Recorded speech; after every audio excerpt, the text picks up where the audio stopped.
যদি আপোনালোকে CMA এৰ যদি এতিয়ালৈকে এডমিট কাৰ্ড পোৱা নাই, 2 লাখ টকাটোৰ ইণ্টাৰভিউৰ কাৰণে যদি আপোনালোকে এডমিট কাৰ্ড পোৱা নাই, তেতিয়াহ'লে আপোনালোকে এডমিট কাৰ্ডটো আপোনাৰ মোবাইলতে ডাউনলোড কৰি ল'ব পাৰিব। আৰু যদি আপোনালোকৰ এতিয়ালৈকে নাম আহিছে নে অহা নাই আপোনালোকে চাব পৰা নাই, তেতিয়াহ'লে আপোনালোকে আপোনাৰ মোবাইলত ডাইৰেক্টলি চাব পাৰিব। তেতিয়াহ'লে আপোনালোকে কেনেকৈ আপোনালোকে আপোনালোকৰ নামটো আহিছে নে অহা নাই। ইয়াতে আপুনি দেখিছে মোৰ নামটো লেখা আছে ওয়েলকাম নিপু ৰাজবংশী বুলি।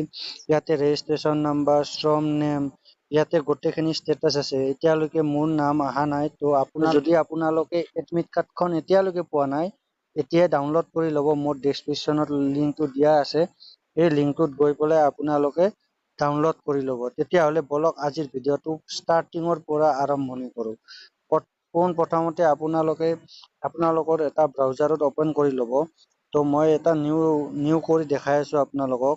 ইয়াতে CMAA আছাম গভৰ্ণমেণ্ট বুলি চাৰ্চ কৰি দিব। ইয়াতে চাৰ্চ কৰি দিয়াতে যোনটো ফাৰ্ষ্ট লিংক আহিব, সেই লিংকটোত গৈ পেলাই আপুনি ক্লিক কৰিব। এই লিংকটোত যোৱাৰ লগে লগে আপোনালোকক ইয়াতে ওপৰত দেখি চাব, ওপৰত দেখি লগইন বুলি আছে। আপুনি যেতিয়া ইয়াৰ কাৰণে এপ্লাই কৰিছিলে, যদি আপুনি এপ্লাই কৰিছে, কৰাতে যোনটো নাম্বাৰ মোবাইল নাম্বাৰ দিয়া হয়, সেই নাম্বাৰটো দি এপ্লাই ইয়াতে দিব, দি পেলাই OTP দি ভেৰিফাই কৰি আপোনালোকে অন কৰিব।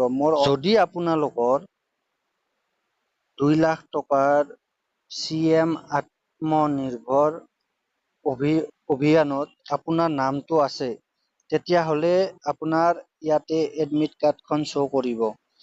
বৰ্তমান মোৰ ইয়াতে মোৰ নামটো যিহেতুকৈ নাই, সেইবাবে মোৰ ইয়াতে শ্ব' কৰা নাই। তো আপোনালোকৰ ইয়াতে গোটেই ডিটেইলছটো আহি যাব। আপোনাৰ ৰিজেক্ট হ'ল নে, আপোনাৰ এডমিট কাৰ্ডখন আহিলে তলত অপশ্যন এটা পাব, তলত ডাউনলোড অপশ্যনটোত আপোনালোকে গৈ আপোনালোকে ডাউনলোড কৰি ল'ব।